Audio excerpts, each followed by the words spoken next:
Welcome to The Explainer. Today, we're going to break down a really powerful framework that works kind of like a personal compass for your spiritual life. It can help you figure out exactly where you are and, more importantly, how to find your true north. So, let's just start with a feeling that I'm guessing a lot of us know all too well.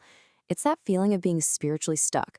You know, like you're putting in all this effort, you're running hard, but you just aren't seeing the growth or the peace you're looking for. Something just feels off. Misaligned. Well, what if there was a map, a way to understand not just where you are right now, but where you actually need to go? That is exactly what this framework gives us.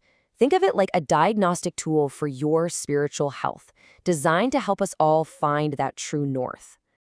Okay, let's dive into this compass and see exactly how it's built. It's actually super simple, but wow, it is incredibly insightful. It's all built on just two axes. First, you've got the vertical axis. That's your relationship with the divine. Is it positive or negative? Then you have the horizontal axis, your relationship with yourself. Again, positive or negative. And right where these two lines cross, they create four really distinct spiritual quadrants that we're about to jump into. Now, before we can find our true north, we kind of have to understand the terrain where we get lost, right? So we're going to start by exploring three of the four quadrants, the ones where our own self-will, that deep drive to be in control, can really lead us off the path. The first common detour we take lands us in quadrant 2. This is a state of active rebellion. It's where we're basically running away from any kind of divine guidance and just trying to do things our own way, completely on our own terms. This slide gives us such a powerful picture of what's happening here. This quadrant is defined by a negative view of God, but a positive view of yourself. You feel like you've got it all handled. But look at the root cause. The seed of self-will is stuck in rocky ground. It has no soil, no room to grow. So it makes sense that any effort here is going to be totally unfruitful. All right, let's move on to the next path, quadrant 3. And honestly, this is a much darker place. We've moved beyond just simple rebellion and into straight-up opposition. And what's driving it isn't just a desire for self-direction.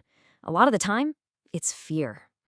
And this visual, wow, it shows an even deeper problem. In this quadrant, you have a negative view of the divine and a negative view of yourself. It's a double whammy. And the root, the seed of self-will, isn't even planted. It's just lying there, completely dormant on the hard ground, never even getting a chance to sprout.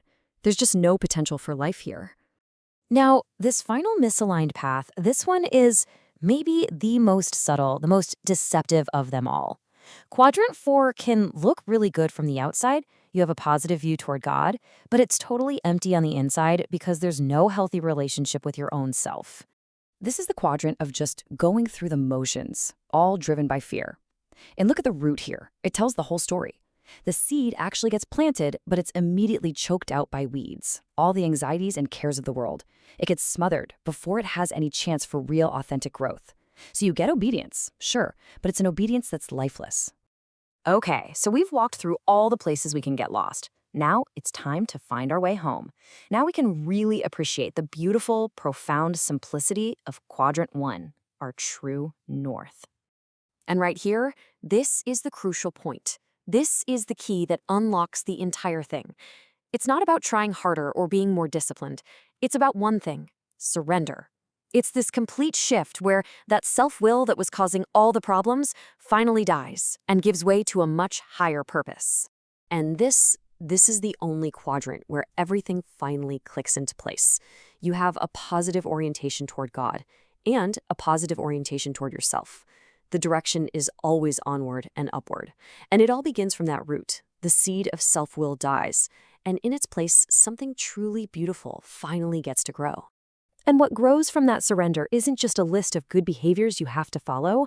The source calls it one fruit with 9 results. It's a total character transformation. All of these things, love, joy, peace, they start to emerge naturally from a life that is rooted in that surrender. So, we've looked at all 4 quadrants.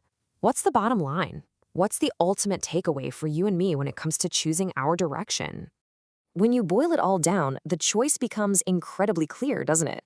One path is rooted in a self that's stuck or dormant or choked, and it always leads back to fear. The other path, though, is rooted in a self that has surrendered, and that leads to a life that is truly fruitful, whole, and pointed ever upward.